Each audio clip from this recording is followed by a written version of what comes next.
చేతిలో సామాజిక అస్త్రం Number one. Number one.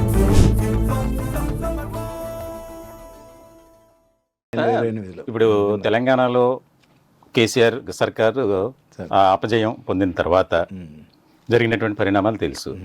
ఇలాంటి సందర్భంలోనే ఫోన్ ట్యాపింగ్ వ్యవహారం బయటకు వచ్చింది. అదే రకమైనటువంటి పరిణామాలు జగన్ హయాంలో జరిగి ఉండొచ్చా?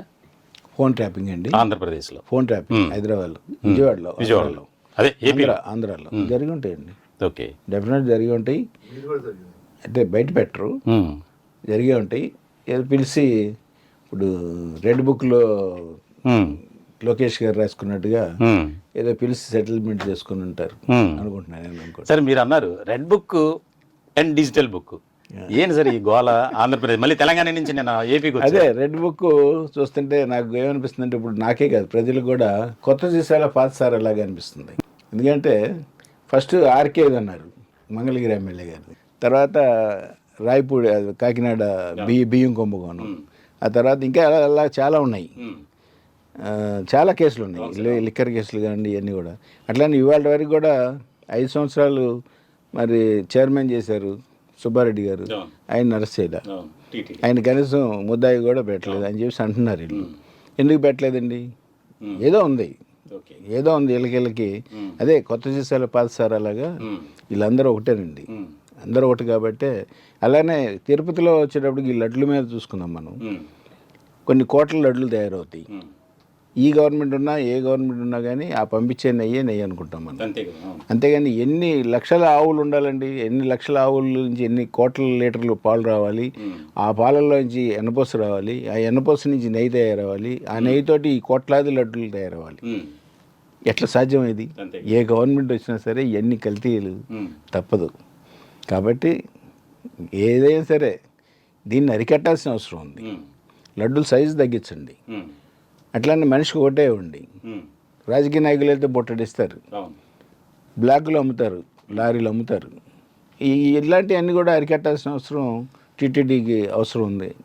కాబట్టి ఈ నిన్న మరి ఈ ఆంధ్రజ్యోతిలో వచ్చింది, అంటే సుబ్బారెడ్డి నిందితుడు కాదా అని వచ్చిందని చెప్పేసి దానికి ప్రత్యేకించి ఒక క్యాబినెట్ మీటింగ్ వేసి ఆయన ఏం చేయాలి, ఆయన ఎలా ఇరికించాలని చెప్పేసి ఆలోచిస్తే అప్పుడు దమ్మలపాటి గారు కూడా వచ్చినట్టున్నారు.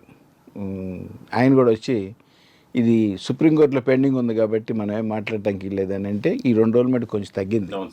సాధారణంగా కేబినెట్ సమావేశం అంటే ప్రజల కోసం ప్రజలకు చేసేటువంటి సంక్షేమ పథకాలు కానీ చేస్తున్నటువంటి అభివృద్ధి కార్యక్రమాలపై ఇంకెలా చేయాలి మెరుగ్గా అని చెప్పి డిస్కస్ చేయాలి. అది చేయకపోగా కేవలం దాన్నే అస్త్రంగా తీసుకొని డిస్కస్ చేశారు. ఎలా చూడాలంటే దాన్నే కాదు, దాన్ని ఒక సుబ్బారెడ్డి గురించి అనే కాదు, సుబ్బారెడ్డిని ఎలా బయట వేయాలని కూడా చూసిండొచ్చుగా, ఆయన ఎలా బయట వేయాలని కూడా చూసిండొచ్చుగా. ఎందుకు బయట వేయాలని చూసిండొచ్చు అది మీకు అర్థమై ఉంటుంది, ప్రజలకు కూడా అర్థం అవుద్ది.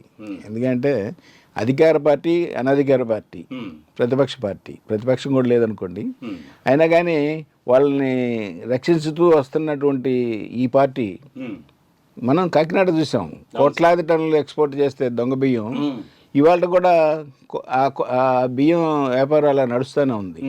అట్లానే పవన్ కళ్యాణ్ గారు ఉన్నారు, ఎర్రచందనం అన్నారు, వెళ్ళారు, అడావుడు చేశారు, వచ్చారు.